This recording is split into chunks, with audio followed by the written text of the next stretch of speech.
Hello everyone, welcome back to Benson Road, welcome to my YouTube channel. I'm Jack, and in this video I'm going to be talking about my DCC adventure.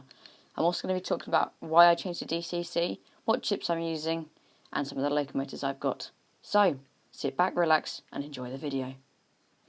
Right, so first of all, let's talk about where I started. So, I've been DC for the best part of my whole railway adventure that I ever did. Now, apart from College Halt, which is the layouts that I built with my college model railway group, that's DCC, but apart from that, I've had no experience with DCC otherwise. Now, all my layouts that I've built have either been DC, and that's it.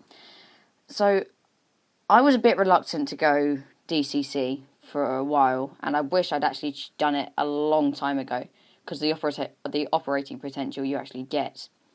Now, I want to show you one locomotive that I've got. Now, I'm just using this standard Hornby select digital controller. There's nothing special about it, but I'm thinking about getting an NEC power cab controller, which I think will be much better.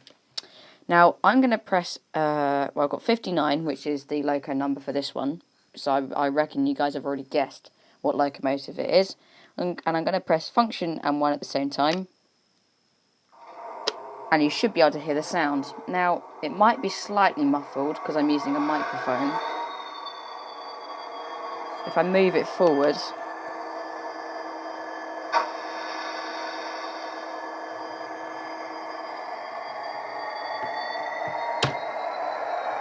it's a very, very beautiful locomotive. And this is my first ever DCC locomotive. Now, this is a Class 59 in the EWS livery. Dual bogie drive, so both bogies are driven. It's got sounds, it's got horns, it's got another horn, and I believe that this is the brake sound, which I think is rather cool. So I'm going to quickly reset them all. Now, the operating potential with DCC is increased by a huge amount because you don't have to isolate any locomotives on any track, so you can have multiple locomotives on one track without having to put in any isolators. Now, I'm going to pull this one forward. I've just switched the sound off because it's getting a bit noisy. Now, I'm just going to pull this one forward, but I also want to show you another thing that you can do with DCC, which I think is quite cool. Now, if I couple up to, actually, I haven't got enough room. Okay, we'll do that. We're going to bring the Class 59 back round, and then we'll do it in this siding right here. But let's bring it. Don't want to go too fast. It's going to bring that all the way back. Let's leave that in shot just there, and then let's bring in the Class 60. Now, this is the Lima runner. This is very, very beautiful. Oh, it's just derailed. Very, very smooth, and it's very, very quiet. This one hasn't got a decoder. This one hasn't got a sound decoder in it. It's just got a standard decoder. Though I'm not sure of any manufacturers that actually do Class 60 decoders, because most of them were already retired before DCC came about. Now, what I'm going to do is just switch over the coupling on this one, but as you can see already, I don't have to put any isolators in because the chip is stopping the electricity from going to the motor because the controller is telling it not to move. Now, if I set this one at a gentle pace, let me send it going the other way, just very, very slowly, and I go to 59, select, then they can both move at the same time, as you can see here. I've just stalled. Which is another thing you can do with DC, and I can increase the speed of the 50 and stop it completely, and it can go the other way as well. Now, this increases your operating potential on your railway. It also means you don't have to do much wiring as well, so it lowers your it lowers the point of wiring. Apart from wiring point motors, which is actually easier in DCC than DC, that's practically all the wiring you need to do, unless you want to install lights. So this is why I decided to go DCC. Now, I've got a few more locomotives that I want to show you. I've decided to go with EWS as my main livery, just because I had the 59 to start with, and it just made sense to go with another EWS locomotive as well. Because as you all know, my first ever modern diesel was the 67 that is now chipped and ready to go. I just need to get a sound decoder for it, so I'm waiting for that to arrive soon. So that's why I decided to go with EWS livery. Now, I've got quite a few EWS locomotives, but I've also gone with DB, because DB bought EWS about 20 years ago now. But some of the locomotives DB bought have never actually been repainted, so EWS is actually a good starting point for me. It's also the fact with EWS is that they're cheap and easy to buy, because the Lima ones, they didn't sell in popularity that well, so they're always on the market for around the £30-40 mark. You can either hardwire a chip in, which has been done with this one, or just after 1998 was when Lima started to install soundboards, so you could put a decoder in.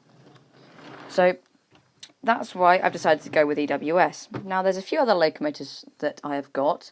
If I just take the 59 off and I take off the 60, I've also got this. This is the Class 90.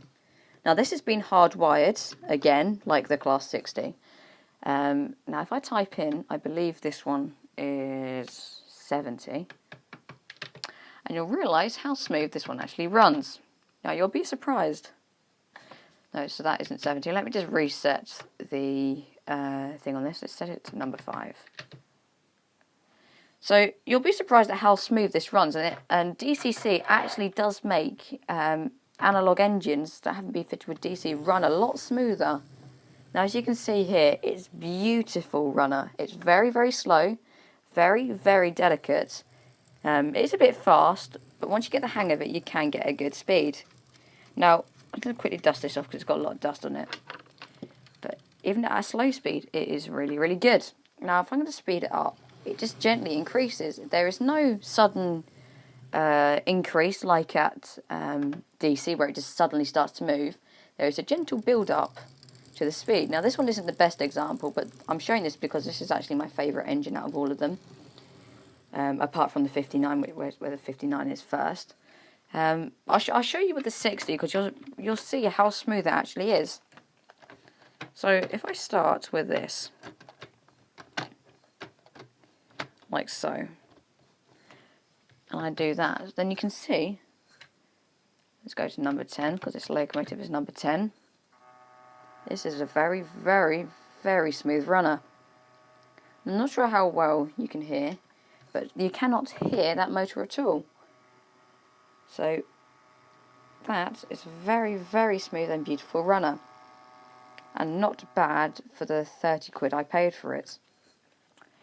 So that is all my EWS fleet at the moment. Now, I have got 92s as well, but I haven't got them with me right now because they're all being serviced and they're not in a very good state. But I've also got some other DCC locomotives that were very kindly given to me by a friend called Steve. Now, this is the DB Schenker Class 59, and this runs spectacularly. Now, I believe this one is number 18. That's the problem with this, is that maybe it's number 17, sorry. No, it'll be number 4. Number 4 either. As I said, the problem with this is you have to remember all the loco numbers, which does get a bit annoying at times. But after a while, you do actually start to memorise them, and it does become a lot easier. Now, I need to write all of them down, but I haven't been able to do that yet. So, I believe... Oh, there we go. That's P6, so I can't do that one, which means I cannot let this one move. So I'm going to quickly reset it to... Let's do 50. Select. So the chip is now set at 50. Which means we now have movement. Now this one is a very, very smooth runner. This is a beautiful runner. Now, as I said, DCC actually really, really shows how smooth you can get locomotives to run. And as I said, I've only just started in DCC, sorry.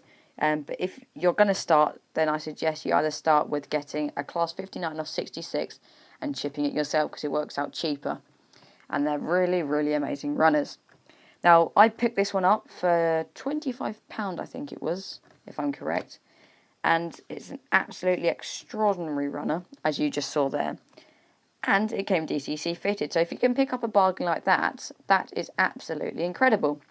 Now, for a young modeller, DCC can get a bit overwhelming, but as soon as you get into it, it's actually really easy to understand. You can use tablets, you can link it to your smartphone, and you can power points from your smartphone as well, which I think increases the play value.